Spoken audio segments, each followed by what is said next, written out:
Hi friends, வாழ்க வளமுடன். அனைவருக்கும் வணக்கம். நல்லா இருக்கீங்களா? வாங்க இன்றைக்கி முருங்கைக்காய் கிரேவி எப்படி பண்ண பார்க்க போகிறோம் ஃப்ரெண்ட்ஸ். என்னோடய சேனலை சப்ஸ்கிரைப் பண்ண அத்தனை நட்புகளுக்கு நிறைய நன்றிகள். இன்றைக்கி பண்ணாதவங்க என்னோடய சேனலை சப்ஸ்கிரைப் பண்ணுங்கள் ஃப்ரெண்ட்ஸ். வாங்க பார்க்கலாம். தேவையான பொருள் இது பாருங்கள். நமக்கு தேவையான ஒரு 3 முருங்கைக்காய் கட் பண்ணி வேக வச்சு வச்சுருக்கேன் ஃப்ரெண்ட்ஸ். கொஞ்சம் மஞ்சள் தூள் போட்டு வேக வச்சு வச்சுருக்கேன். இந்த வெங்காயம், பெரிய வெங்காயமோ அல்லது சின்ன வெங்காயமோ மிக்சியில் போட்டு குறை அரைச்சி வச்சுருக்கேன். 2 தக்காளி பழம் மிக்சியில் போட்டு வச்சுருக்கேன். மிளகாத்தூள், மஞ்சத்தூள், தேவையான அளவு உப்பு ஃப்ரெண்ட்ஸ். இப்போ பாருங்கள், சட்டி அடுப்பில் வச்சுருக்கேன். நமக்கு அதுக்கு கடுகு போட்டுக்கலாம் ஃப்ரெண்ட்ஸ்.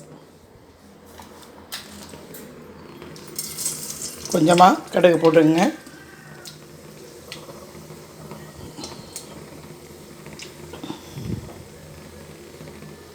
கடுகு போடுறவங்க கடுகு போட்டுக்கலாம். சில பேருக்கு சோம்பு ஸ்மெல் பிடிச்சா சோம்பு போட்டு தாளிக்கலாம் ஃப்ரெண்ட்ஸ். நான் கடுகு போட்டிருக்கேன்.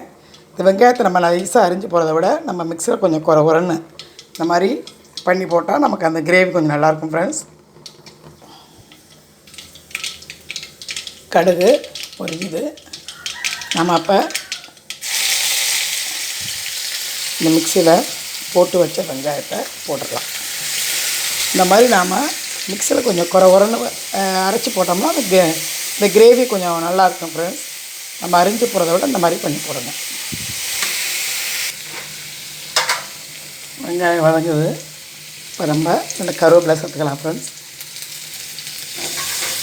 கருவேப்பிலை போட்டுட்டு நாம் அரைச்சி வச்ச தக்காளி பேஸ்ட்டை போட்டுடலாம்.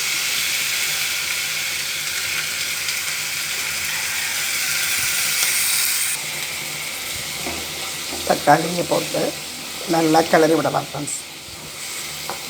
தக்காளியோட பச்சை வாடை போடும். இப்போ நாம் அதில் தேவையான கல் உப்பு சேர்த்துக்கலாம் ஃப்ரெண்ட்ஸ். வேறு ஒன்றும் போட போகிறதில்ல. நாம் மஞ்சத்தூள் போட்டுருங்க. தனி மிளகாத்தூள் ஃப்ரெண்ட்ஸ். வேறு இதில் ஒன்றுமே இல்லை. வீட்டில் தனியாக நம்ம அரைச்சி வச்சுருக்கிற ஒரு காரத்துக்கு ஏற்ப மிளகாத்தூள் போட்டுருங்க. இப்போ நாம் இந்த வெங்காயம், தக்காளி போட்டிருக்கோம். அதில் ஒன்றும் போடல. மஞ்சத்தூள், மிளகாத்தூள் மட்டும்தான் போட்டிருக்கோம் ஃப்ரெண்ட்ஸ். இது நல்லா கொஞ்சம் அந்த சாம்பார் சாதம், மோர் சாதத்துக்கெல்லாம் இந்த முருங்கைக்காய் கிரேவி ரொம்ப நல்லாயிருக்கும். இந்த சாந்து கொஞ்சம் நல்லா வதங்கி சுருண்டு வந்துடுச்சு. இப்போ நாம் ஆல்ரெடி ஒரு மஞ்சத்தூள் போட்டு தான் நம்ம வேக வச்சுருக்கோம் முருங்கைக்காயை. அதை நம்ம கொட்டிடலாம். போட்டு நல்லா கிளறி விடுங்க ஃப்ரெண்ட்ஸ்.